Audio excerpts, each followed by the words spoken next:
Hey, everybody, welcome into episode 10 of 100 Essential Jazz Standards. And in this episode, we're going to take a look at the great 1954 standard that is very popular on gigs and jam sessions. 4. Now, this song is attributed to Miles Davis, but there is a little bit of controversy around that. Actually, Eddie Cleanhead Vinson claims that he wrote the song and that Miles purchased it from him. Now, I don't know what's true or not. I can't really find any more information about it than that. But the fact remains, this is an awesome tune that everybody should know. So, of course, we're going to analyze the chord changes, which are actually a little bit weirder than you think they are by listening to this tune. And then, of course, I've got an etude for all of you. So just a note, because this is the 10th episode, I am going to be putting out that first pack of PDFs that contains all of the chords and the etudes for our first 10 episodes in this series. You can find a link for that in the description below if you want to support the channel and have all of these etudes in your library. So check that out if you are so inclined. I know I really appreciate it. You know, we're basically not making any money off of the ads on these videos, so it's stuff like this that really keeps our channel going. All right, without any further ado, let's get into the analysis. All right, so let's dive into starting to analyze these changes. And while this jazz standard appears on the surface to be sort of simple and straightforward, there's actually a ton of non-functional harmony in this tune, and it's actually very hard to analyze. So just know that going into it, that there's going to be some weird stuff that's like sort of hard to understand and hard to explain, but that's just the way it is sometimes. So let's dive into it. So first things first, it is an A, B, A, C tune. It is 32 measures, and it is in the key of E flat major concert. All right, so let's dive in and we'll talk about the A section first. And this is where some of this non-functional harmony comes into play. So we see two measures of the one chord. And then we do this 2-5 in the key of D flat major. But it does not go to D flat major. Instead, it goes to F minor. And that's pretty non-functional, right?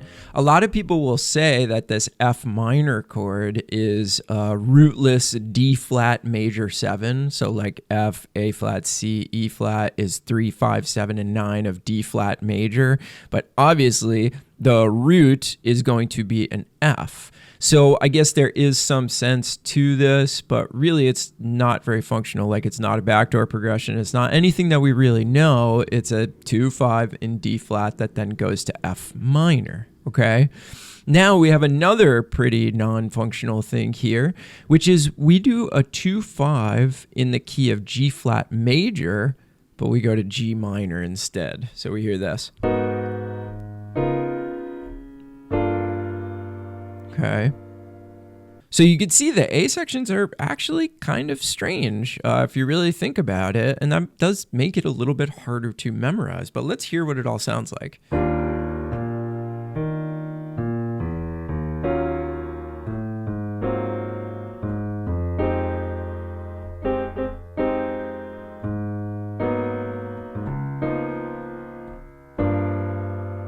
Okay, so now we're in the B section.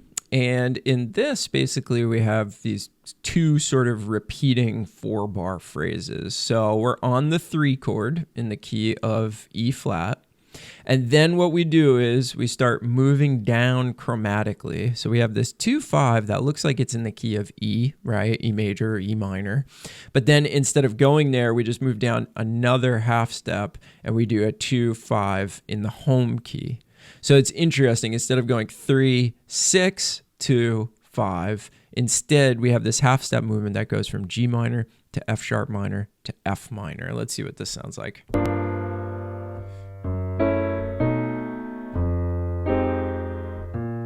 And then we just do it again.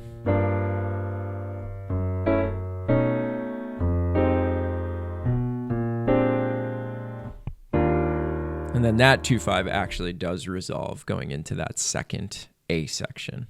All right, so then the second A section is exactly the same as the first with those weird 2/5s that don't function or resolve. And then we get to the C section. Now you'll notice the first 4 bars of the C section are, again, this 3, then we move down a half step, and then we go 2, 5.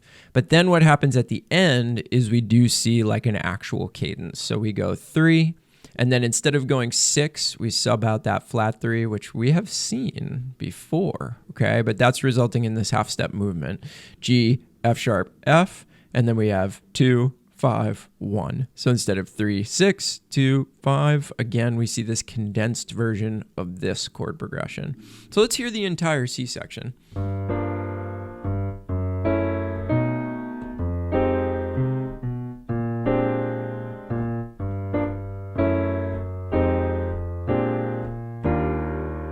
And then we finally get that release at the very end. So like I said, it's not so cut and dry as it seems when you hear it, and that's a testament to Miles, is that, this is when you hear it, you think it's the most normal harmony in the world.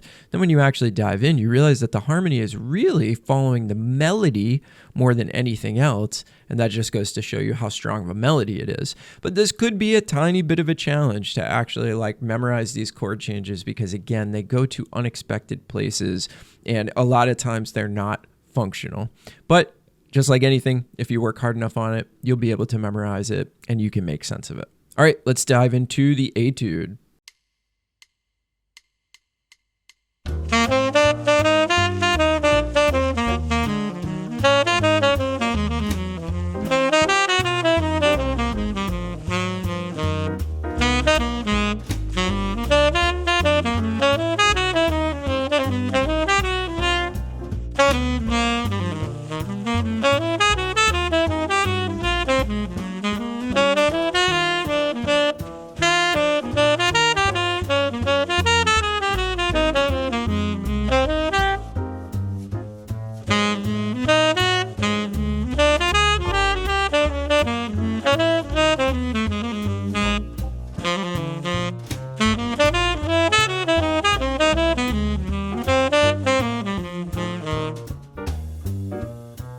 All right, I hope you enjoyed that episode. Let me know if you have any questions in the comments below. I'm sure there's going to be some discussion and disagreement amongst the viewers on the analysis of the chords, because as I mentioned while I was doing it, they're kind of strange and non-functional. So remember, you can grab that etude that you saw in all keys: concert, B flat, E flat, and bass clef by clicking that link in the description. Thank you so much for watching, and we'll see you on another video soon. Bye, everybody.